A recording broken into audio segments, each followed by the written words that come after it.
Chelsea ကျယ်ဝင်း Enzo Fernandez ကိုသတိပေးစကားဆိုလိုက်တဲ့ Saliba အာဆင်နယ်အသင်းရဲ့နောက်ခံကစားသမားဖြစ်သူ William Saliba က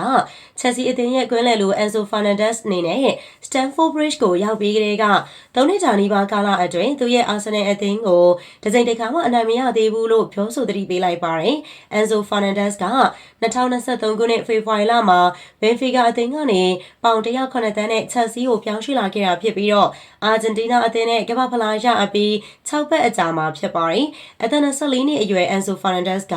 ကာဂျာမှာဆလီဗာရဲ့ပြင်သစ်အသင်းကိုပယ်နယ်တီနဲ့အနိုင်ယူခဲ့တဲ့ကမ္ဘာ့ဖလားဖိုင်နယ်မှာပြိုင်ပွဲတစ်လျှောက်အကောင်းဆုံးလူငယ်ကစားသမားအဖြစ်ပါသတ်မှတ်ခံခဲ့ရပါတယ်။အဲဒီပွဲစဉ်မှာဆလီဗာကပြင်သစ်အသင်းအတွက်ပွဲထွက်ကစားခွင့်မရခဲ့ပေအရန်ခုံမှာသာထိုင်ခဲ့ရပေမဲ့အဲဒီနောက်ပိုင်းမှာတော့နေပြဒီဒီယာဒက်ချမ်လက်အောက်မှာပြင်သစ်ခံစစ်ရဲ့အဓိကကစားသမားတဦးဖြစ်လာခဲ့ပါတယ်။အဲဒီအတွက်ဒီတစ်ချိန်ကမ္ဘာ့ဖလားမှာဆလီဗာအနေနဲ့ Enzo Fernandez အပေါ်ပြန်လည်လက်ဆောင်ချေသွားလိမ့်မယ်လို့မီဒီယာတွေက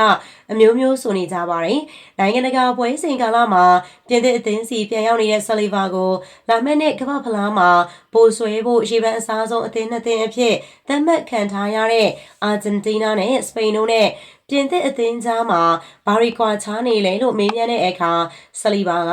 ကမ္ဘာ့ဖလားကနောက်8လအကြာမှာကစားတော့မှာပါကျွန်တော်တို့နဲ့စပိန်အာဂျင်တီးနားတို့ကိုကွာချားစေတဲ့အရာကတော့သူတို့က2020ကမ္ဘာ့ဖလားနဲ့ယူရိုမတိုင်မီအဓိကပြိုင်ပွဲတွေကိုအနိုင်ရခဲ့တာပါပဲဒါပေမဲ့သူတို့ကကျွန်တော်တို့ကိုမကြောက်လန့်စေပါဘူးကျွန်တော်တို့ခြေစစ်ပွဲအောင်ပြီးကမ္ဘာ့ဖလားမှာလက်ဆောင်ချေခွင့်ရမယ်လို့မျှော်လင့်ပါတယ်ဆိုပြီးပြောဆိုခဲ့ပါတယ်။အဲဒီအခါအင်တာဗျူးတဲ့သူက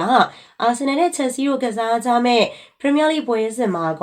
ဖာနန်ဒက်အပေါ်လက်ဆောင်ချေနိုင်မလားလို့မေးတဲ့အခါဆလီဘာအခုလိုပြန်ဖြေခဲ့ပါတယ်။အခုချိန်ထိချက်စီနဲ့ပွဲမှာကျွန်တော်တို့ကိုတခါမှမဆုံးရှုံးဘူးသေးပါဘူး။အဲဒီအတွက်ကြောင့်ဟုတ်ပါတယ်။ချက်စီအသင်းပေါ်ကျွန်တော်အာဆင်နယ်အသင်းနဲ့လက်ဆောင်ချေပြီးပါပြီ။ဒါပေမဲ့ရှင်းပါတယ်အသင်းတစ်သင်းက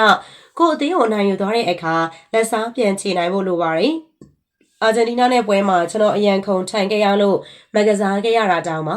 အဲဒီစိတ်ထားပါမယ်။အသင်းတစ်သင်းကကိုအသင်းကိုအနိုင်ယူသွားတဲ့အခါတခုတည်းသောစောင့်ဆိုင်နေစရာကသူတို့နဲ့ပြန်ကစားရဖို့ပါပဲကျွန်တော်တို့ကအကုန်လုံးကိုကောင်းကောင်းလှုပ်ဆောင်ပြီးတော့ခြေစစ်ပွဲအောင်ရင်ကျွန်တော်တို့လက်စားချေဖို့နေလန်းရမယ်လို့ထင်ပါတယ်။ကမ္ဘာ့ဖလားကိုသွားပြီးတော့လက်စားချေချင်တာကျွန်တော်တို့လိုချင်တာမဟုတ်ရင်တောင်မှကျွန်တော်တို့အနိုင်ရချင်ပါတယ်ဒါပေမဲ့ကျွန်တော်တို့အာဂျင်တီးနားနဲ့ထိတိုက်တွေ့ရင်တော့ပျော်ပျော်ကြီးလက်စားချေဖို့ကြိုးစားသွားမှာပါဆိုပြီးတော့ဆလီဘာပြောဆိုခဲ့ပါတယ်ဗီဒီယိုလေးအဆုံးလေးလိုက်ပါကြည့်ရှုပေးတဲ့အတွက်အားလုံးကိုကျေးဇူးများကြီးတင်ပါတယ်ရှင်